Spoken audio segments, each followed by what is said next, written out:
So they would send me to Sweden, and then Sweden's a 2-hour flight from London, where all my masis and masas and fuas and fois are there. So I would just go to London.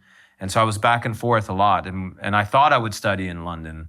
I was like, maybe I should study, and like maybe I should go to college. But something kept telling me, no, you're going to do this. You're going to make it. And when I was around, I think 19 or 20, around that year or the year after, I was in London, and the BMG person said, you know what, you should meet the BMG office.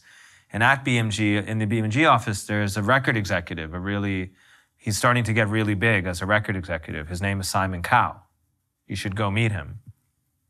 So I go there, and I go to Simon Cowell's office.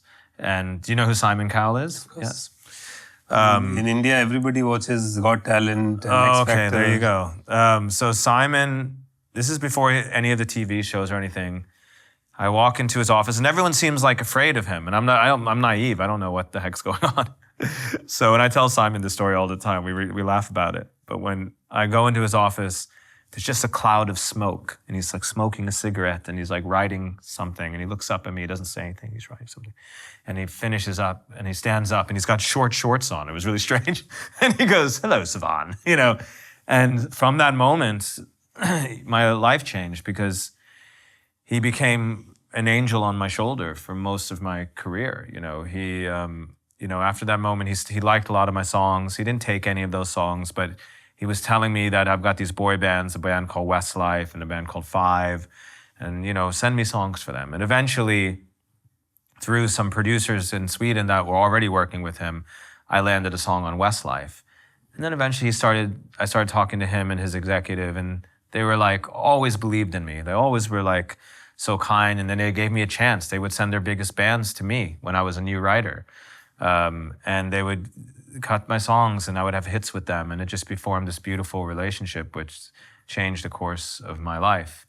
And in 2010, Simon called me, and he said, look, Savan, I want you to do the new season of X Factor with me. And I was like, oh, Simon, I just started having hits in America now with Usher, with DJ Gus Falling in Love, and Britney Spears, and I just had 2 big UK #1s that year. I was like, I love you, man, but I don't know if I want to do a TV show. He's like, Savan, trust me.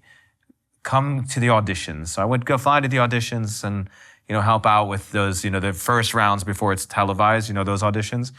And I'd meet people, and I already knew his team, and I loved everyone. They were friends of mine, but I was like, Simon, I don't know. He was, Savan, just spend 30 minutes. Fly to London. I'm flying you to London. Spend 30 minutes with each of the contestants that will be shown on TV. Trust me, I have a feeling you're going to want to do this. So I go to London. I'm like, I'm not going to do anything.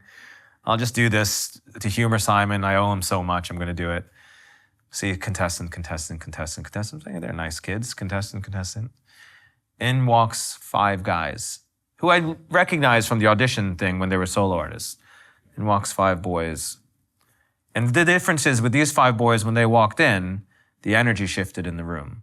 Do you know what I mean by that? When you're in presence of... Yes.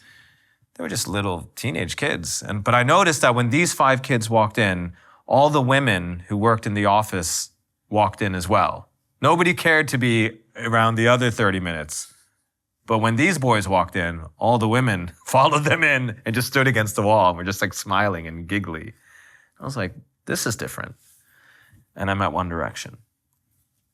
And I met them, and I met an artist named Cher Lloyd, who was another one on that season. And I told Simon, I'm in.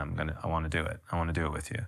So I did X Factor, and we developed One Direction off of the show. And this artist, Cher Lloyd, who was also great, and we had some success with her.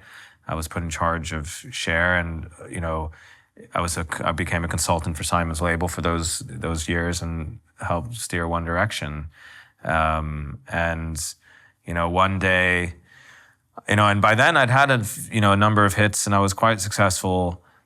But one day I'm in London in a hotel, and my wife, who I just married the year before, she was on the other side of the wall, and she was just doing her hair, It's like, oh, I feel so ugly. I said, I'm in the bathroom, and I'm like, no, baby, you're beautiful. You don't know you're beautiful. It's like, I wrote that down. It's like, oh, you're beautiful, and that's what makes you beautiful. I wrote that in my phone. And I was going to go to the studio that day because the guy at the One Direction was like, when are you going to start on our record, you know? And I had two friends of mine from Sweden who I've had a lot of success with in the past. I said, well, there's this boy band from the show. Can you do it with me? I needed producers and songwriters with me. So they came to London, and I came in the studio, and I had this title. So we were trying to crack the song, and that was what makes you beautiful. And it's one of the most iconic songs. And it changed my life. And I wrote that about my wife, the moment I met my wife. Wow.